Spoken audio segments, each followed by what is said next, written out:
नमस्कार, आप सभी का स्वागत है। उत्तराखंड अपनी विशिष्ट सांस्कृतिक और धार्मिक पहचान के चलते पूरी दुनिया में अलग पहचान रखता है। यहाँ के तीज त्योहार, संस्कृति, सांस्कृतिक विरासत और पौराणिक काल से चली आ रहे आयोजन इस पवित्र भूमि को देवभूमि होने का निरंतर एहसास कराती रहती है। चारधाम यात्रा के अलावा भी यहाँ समय समय पर ऐसे आयोजन होते हैं जो महज उत्तराखंड में ही देखने को मिलते हैं। महाभारत कालीन युद्ध से जुड़ी चक्रव्यूह जैसी विधा का तो रुद्रप्रयाग जनपद में ही विशेष मंचन किया जाता है। अब तो गढ़वाली भाषा में ही अधिकांश जगहों पर चक्रव्यूह आयोजित हो रहे हैं। ऐसा माना जाता है कि रुद्रप्रयाग के कंडारा गांव में 1995 में गढ़वाली चक्रव्यूह का शुभारंभ हुआ, जबकि 2001 में तल्ला नागपुर के गंधारी गांव में गढ़वाली चक्रव्यूह का विधिवत पहला मंचन किया गया। जानकार बताते हैं कि उत्तराखंड के विभिन्न जगहों पर गढ़वाली चक्रव्यूह की 1000 से अधिक बार प्रस्तुति हो चुकी है।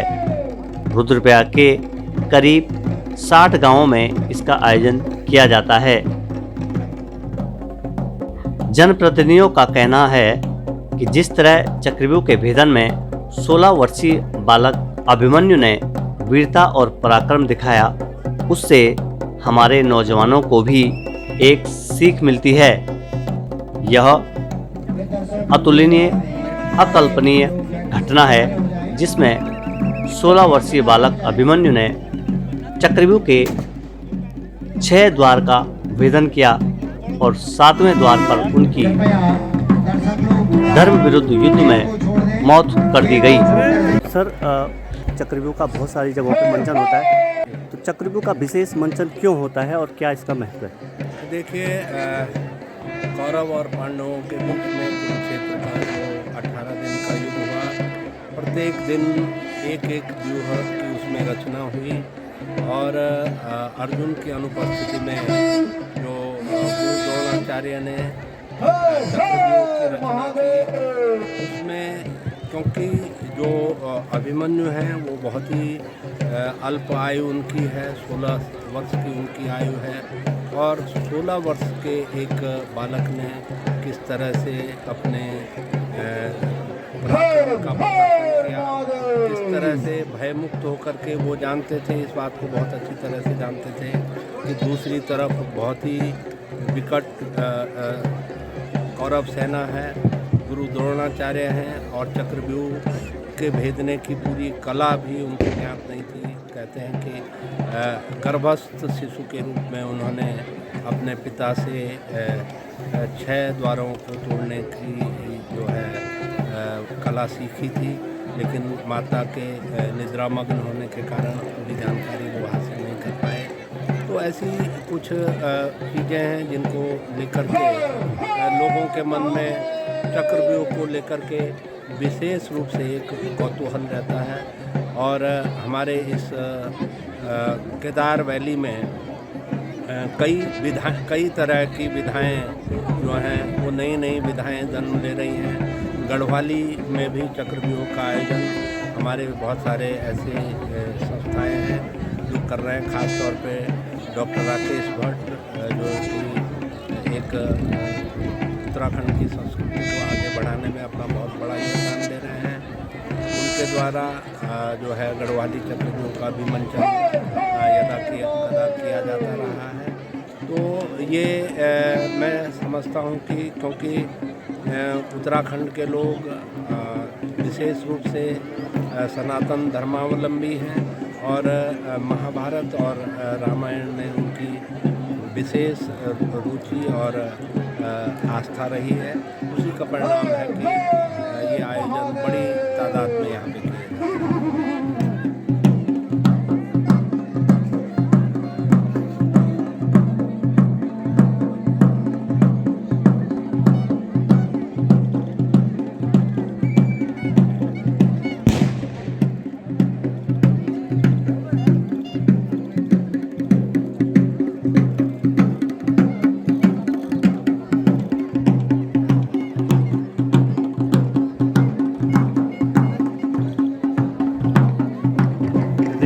सुंदर मंचन चक्रव्यूह का गौरव सेना द्वारा चक्रव्यूह के समीप युद्ध का अभ्यास।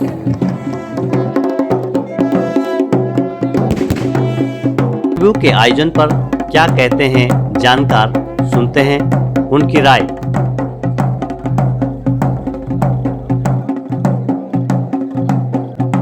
नमस्कार, मेरा नाम है डॉक्टर राकेश भट्ट और एक छोटी सी वार्ता के संदर्भ में आपसे जुड़ने का प्रयास है। केदार घाटी के अलग अलग क्षेत्रों में जिस तरह से इन दिनों उत्सव उमड़े हुए हैं, खासतौर से जो पांडव लीला से संदर्भित जितने भी हमारे आख्यान हैं, जितने भी हमारे नाटक हैं, जितनी भी हमारी नृत्य कलाएं हैं, वो इन दिनों अपने चरमोत्कर्ष पर हैं। स्वाभाविक कारण है कि ये घाटी प्रारंभ से ही, अपने उद्भव काल से ही जिसे कह सकते हैं कि संस्कृतिमय रही है, संस्कृति निष्ठ रही है। उत्तराखंड में अगर सबसे अधिक सांस्कृतिक रूप से जो विविधता अगर कोई घाटी रखती है तो केदार घाटी का उल्लेख उसमें सबसे अधिक होता है। पांडवकालीन जितने भी आजकल आयोजन हो रहे हैं वो इस घाटी की एक विशेषता है। और ख़ासतौर से जो शरद ऋतु होती है, जहाँ दिन छोटे और रातें बड़ी जब होती हैं, तो इन बड़ी रातों का उपयोग इस तरह से भी होता है कि ग्रामीण जन पांडवकालीन इन नृत्यों को, नाटकों को देखने के लिए एक सैलाब की तरह उमड़े रहते हैं। चक्रव्यूह का जहाँ तक प्रश्न है, तो चक्रव्यूह इस घाटी का बहुत पौराणिक नाटक है। ऐसा माना जाता है कि लगभग 100-125 वर्ष इस महानाट्य के प्रदर्शन को इस घाटी में हो गए हैं। और इस नाटक के बारे में ऐसे भी प्रमाण हैं कि सबसे पहले ये अगस्त्यमुनि विकासखंड के कंडारा गांव में पहला मंचन संभवतः इसका हुआ है, जब घरांगन में सामान्य अवस्था में, जब घर के सामान्य कॉस्ट्यूम में, साधारण कपड़ों में इस नाटक की शुरुआत हुई थी। और चक्रव्यूह का जो खाका तैयार किया गया था, किसी आंगन में तैयार किया गया था। तो कंडारा गांव से ये कह सकते हैं कि इस नाटक की शुरुआत हुई। धीरे धीरे इसमें परिष्करण होता गया,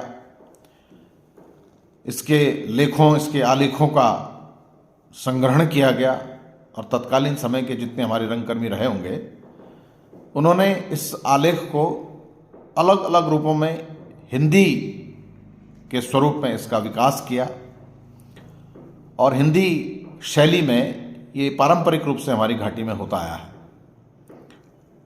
पांडवों का जो प्रभाव है वो किन कारणों से हुआ है, इस पर बात अभी मैं नहीं करूँगा। बात यहाँ सिर्फ इस नाटक के महामंचन की है, महानाट्य के मंचन की है। लगभग 125 वर्षों से इस नाटक का प्रभाव इस घाटी में रहा है। और ये यहाँ की एक बहुत विशाल सांस्कृतिक धरोहर भी है। अगर मैं ये कहूँ कि केदार घाटी के सांस्कृतिक उपक्रम में सबसे बड़ी पहचान अगर कोई है तो पांडवकालीन महानाट्य चक्रव्यूह है। इसके अलावा कमल व्यूह है, गरुड़ व्यूह है, बिंदु व्यूह है, शकट व्यूह है, मकर व्यूह है। अलग अलग तरहों से अलग अलग जगहों पर इन आयोजनों को किया जाता है। लेकिन इन सबसे इतर, सबसे विशाल, सबसे विशद और सबसे वैविध्यपूर्ण अगर कोई है तो वो चक्रव्यूह है, जो लगभग हर उस क्षेत्र में होता है जहाँ जहाँ भी पांडव होते हैं। हाँ, कुछ जगहों पर इस महानाट्य की वर्जनाएं हैं, उनके पीछे बहुत अनुष्ठानिक और बहुत धार्मिक और बहुत सामाजिक कारण होते हैं। वो कुछ इलाके अलग से चिन्हित हैं, लेकिन आमतौर पर ये उन जगहों पर होता ही है जहाँ जहाँ पांडव नृत्य होते हैं। और गांव के लोगों की अपनी मान्यता है कि चक्रव्यूह का जब आयोजन जिस खेत में होता है, एक तो उस खेत की फसलें बहुत लहलहाती हैं, दूसरा ये है कि उन मृत आत्माओं को भी शांति मिलती है जिन्होंने इस महायुद्ध में अपने प्राणों का बलिदान दिया। क्योंकि ये भाई बंधुओं का आपस का युद्ध था, तो ये निश्चित रूप से पांडवों का एक अनुष्ठान भी है। हर उस वर्ष में जबकि पांडव नाचते हैं, पांडव अपने पूर्वजों को पितृ अर्पण करते हैं, उनका श्राद्ध करते हैं। ये हमारी एक विशाल परंपरा है। नाटक का संदर्भ यहाँ पर मैं इतना लूँगा कि वर्ष 2003 में क्षमा करें, वर्ष 2001 में श्रीनगर के प्रोफेसर ताताराम पुरोहित, गुप्तकाशी के आचार्य कृष्णानंद नौटियाल और कांडई गांव के स्वर्गीय सर्वेश्वर दत्त कांडपाल जी ने अलग अलग तरहों से इसका जो संग्रहण किया था गढ़वाली स्वरूप में, इस स्क्रिप्ट को बहुत आबद्ध करके फिर रीच देहरादून के संयोजन में सबसे पहले ये रुद्रप्रयाग डिस्ट्रिक्ट के गांधारी गांव में ये हुआ था। और गांधारी गांव में इस आयोजन को करने में रीच के लोगों ने जिस तरह से ये पहल की, बहुत प्रशंसनीय रही। विद्याधर श्रीकला संस्था जो श्रीनगर में स्थापित है, उससे जुड़े हुए प्रोफेसर पुरोहित साहब का ये बहुत बड़ा एक इनिशिएटिव था।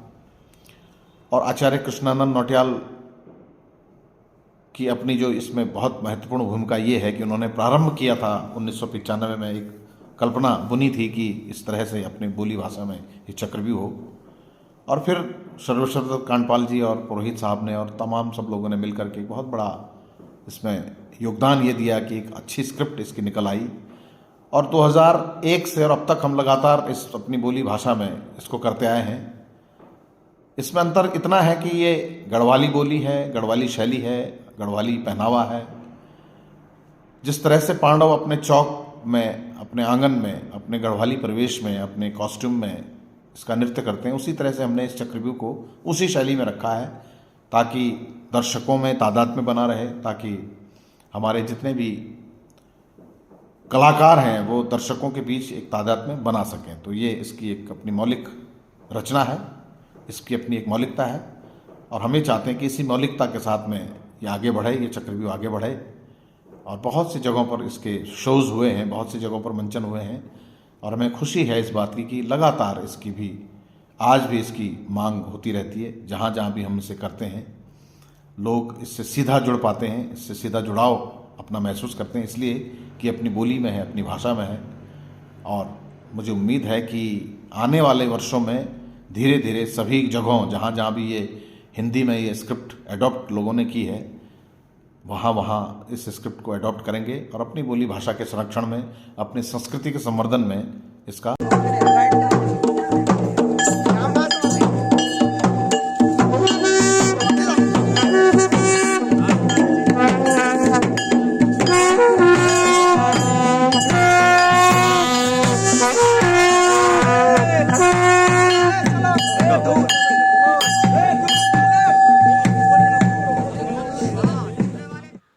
जय श्री केदारेश्वर। नमस्कार साथियों, मैं आचार्य कृष्णानंद नौटियाल, केदार घाटी की शिवनगरी गुप्तकाशी का निवासी, आप सबको एक बार पुनः प्रणाम करता हूँ। और क्योंकि संपूर्ण केदार घाटी और बद्री घाटी के कुछ गांव आजकल पांडव संस्कृति के अनुष्ठान, उनके पूजन अर्चन और नृत्य गीत कार्यों में व्यस्त हैं। पूरी घाटी पांडवमय हो गई है। तो ऐसे में महाभारत से अत्यधिक प्रेम करने वाला मैं कैसे चुप रह सकता हूँ, क्योंकि महाभारत एक ऐसा ग्रंथ है जिसको आप जितनी बार भी पढ़ेंगे वह नित्य नया ही लगता है। अर्थात पुरानवती, पुराना होने के बावजूद भी जो निरंतर नया है वह महाभारत है। आजकल एक चर्चा बहुत विशद रूप में चल रही है जिसे धर्म कहते हैं, और धर्म की परिभाषा भी महाभारत में व्यापक रूप में दी गई है। महाभारत कहता है कि इदं सत्सहस्त्रं तो लोकानां पुण्यकर्मणाम् उपाख्याने सहृद्गेयम् आद्यम भारतमुत्तमम। इस विशाल संसार में भांति भांति के पंथ और संप्रदाय हैं, परंतु उन सब पंथों को, उन सब संप्रदायों को एक ही तत्व, जिसे सर्वमान्य तत्व धर्म कहा जाता है, वह है इन सारे पंथों में एकाग्रता लाने के लिए बहुत बड़ा योगदान स्थापित करता है। अगर धर्म न हो तो संपूर्ण संसार उदंड हो जाए, अराजक हो जाए और निश्चित रूप से समाप्त भी हो सकता है। महाभारत कहता है कि सर्वत्र विहितो धर्मः सत्य प्रेत्य तपः फलम। यही कारण है कि महाभारत को पंचम वेद भी कहा गया है। और महत्वात् भारवत्वात् च महाभारतम उच्यते, और इसके महत्व और इसकी विशालता को देख करके ही इसका नाम महाभारत पड़ा था। प्रश्न उठता है कि केदार घाटी में और ऊपरी बद्री घाटी में ही क्यों पांडव संस्कृति इतना विशद रूप में सब लोगों को आकर्षित करती है। आइए कारण बताते हैं कि द्वापर युग के अवसान के समय, महाभारत के युद्ध के पश्चात, पितामह अर्थात पांडवों के पितामह कृष्णद्वैपायन व्यास जी ने पांडवों को केदारखंड की यात्रा करने का आदेश दिया था। उनकी आज्ञा का पालन करते हुए तमाम स्थलों से होते हुए पांडव लोग केदार घाटी में पहुँचे। और आप जानते हैं कि केदार घाटी को हरा भरा होने का ईश्वरीय वरदान है, प्रकृति प्रदत्त वरदान है। इस हरी घाटी में पहुँच कर के, हरी भरी घाटी में पहुँचकर पांडवों का मन प्रफुल्लित हो गया। कल कल निनादिनी मंदाकिनी के किनारे किनारे केदारनाथ की ओर जाते हुए चारों तरफ उन्हें हरियाली हरियाली दिखाई दी। और इसके ऊपर वहाँ के देवतुल्य लोग, गंधर्व, विद्याधर, ऋषि, मुनि, नाग आदि की संस्कृति को मानने वाले लोग उन दिनों वहाँ पर विद्यमान थे। हजारों हजार की तादाद में इन विश्व देवताओं के दर्शन करने के लिए लोग और उनके सत्कार के लिए लोग आगे आए। बीच की कथा आज नहीं कहूँगा, सीधे, क्योंकि आजकल पांडव नृत्य का अनुष्ठान पूरी घाटी में चल रहा है, सीधे आते हैं मोरू डाली पर। क्योंकि पांडव नृत्य का जो अनुष्ठान है वो दीपक प्रज्वलित होने के पश्चात मोरू डाली से ही शुरू होता है। ये मोरू डाली क्या है, क्यों है और कैसे प्रसिद्ध हुई, उससे पहले मैं एक छोटी सी बात सभी लोगों से कह देना चाहूँगा, विशेष रूप से उन लोगों से जो स्वयं बुद्धिजीवी हैं और अपने क्षेत्र का प्रचार प्रसार करना चाहते हैं। बता देना चाहूँगा कि द्वापर युग में पांडवों के अस्त्रों का जो निरस्त्रीकरण था वो उत्तराखंड की ही भूमि में हुआ था। और उत्तराखंड की भूमि में भी केदार घाटी को इस बात का श्रेय जाता है, क्योंकि पांडव जब केदारखंड की यात्रा में आते हुए केदारनाथ के नज़दीक पहुँचे तो जो ही बुग्याल शुरू होने को हुआ, उनके मन में एक बात आई कि अब हथियार सहित हम केदार क्षेत्र में प्रवेश नहीं कर सकते हैं। अतः उन्होंने हमारे देवतुल्य पूर्वजों से कहा कि हम हथियार सहित केदारनाथ की यात्रा पर नहीं जाना चाहते, अतः क्या आप लोग हमारे हथियारों का संरक्षण संवर्धन कर पाएंगे। धर्मप्राण जनता पांडवों पर अथाह आस्था रखती थी। सब ने कहा कि हाँ, हम आपके पांडव बाणों का संरक्षण करेंगे और आपके बाण हमारे लिए पूजा की वस्तु होंगे।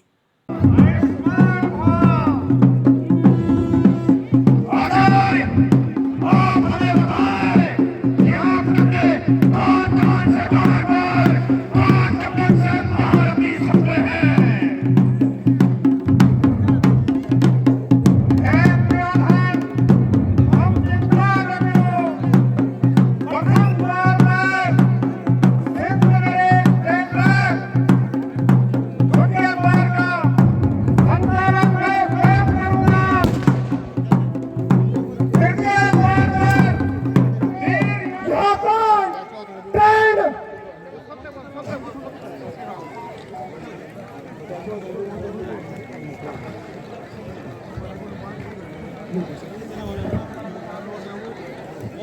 बेटा अभिमन्यु तुम इस शत्रुघ्न में क्यों आए?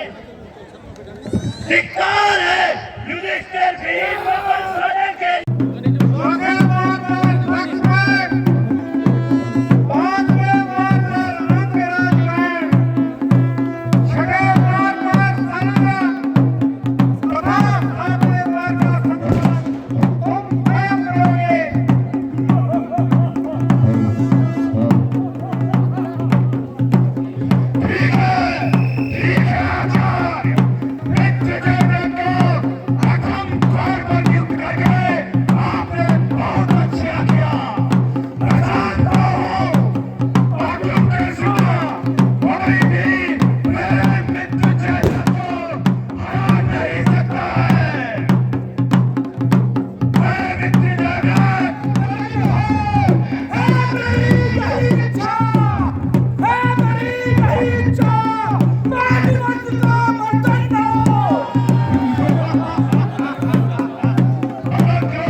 ₹501 से देवेंद्र सिंह नेगी ग्राम पंचायत विकास अधिकारी रुद्रप्रयाग वालों ने पानव भेंट अर्पित की है। ₹500 श्री वीरेंद्र सिंह नेगी ग्राम मधुला वालों ने अभिमन्यु के अच्छे अभिनय करने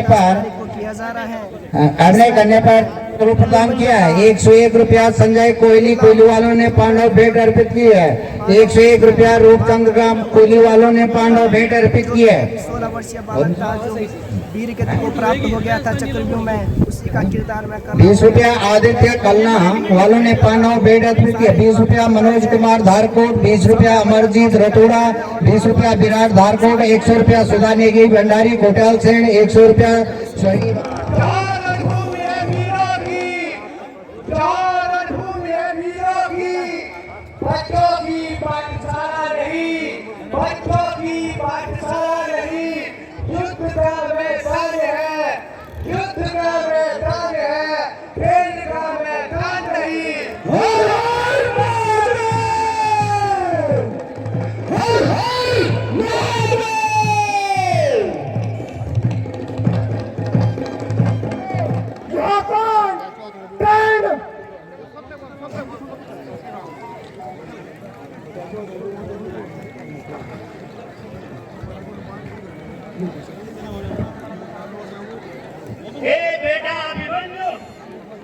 हे बेटा अभिमन्यु तुम इस शत्रुघ्न में क्यों आए? धिक्कार है युधिष्ठिर भीम पर सड़े के मेरे आगे साथ चाहिए। बेटा मैं तुझे द्वार छोड़ देता हूँ, जा बेटा जा।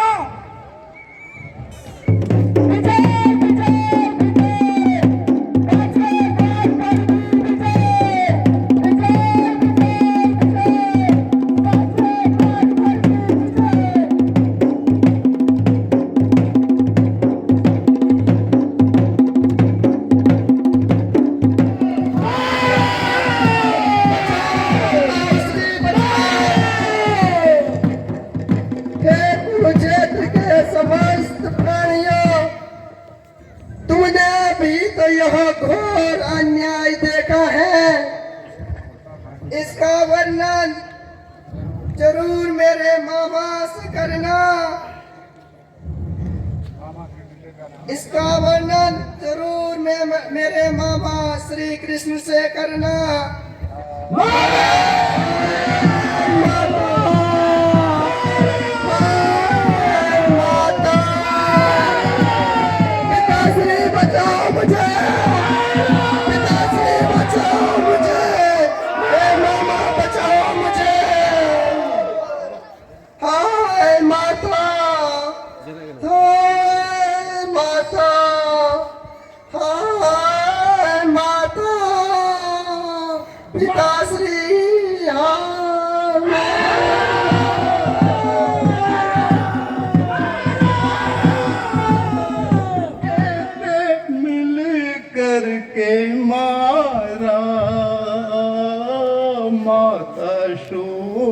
भद्र का प्यारा लाडा आज तो कैसे मिले करके मारा मेरी उतरा मेरी उतरा मेरी उतरा मेरी उतरा मेरी उतरा रे पापी तुम सब कौर कैसी पापी है तुम सब कौर गोरी न्याय करी मुझको मारा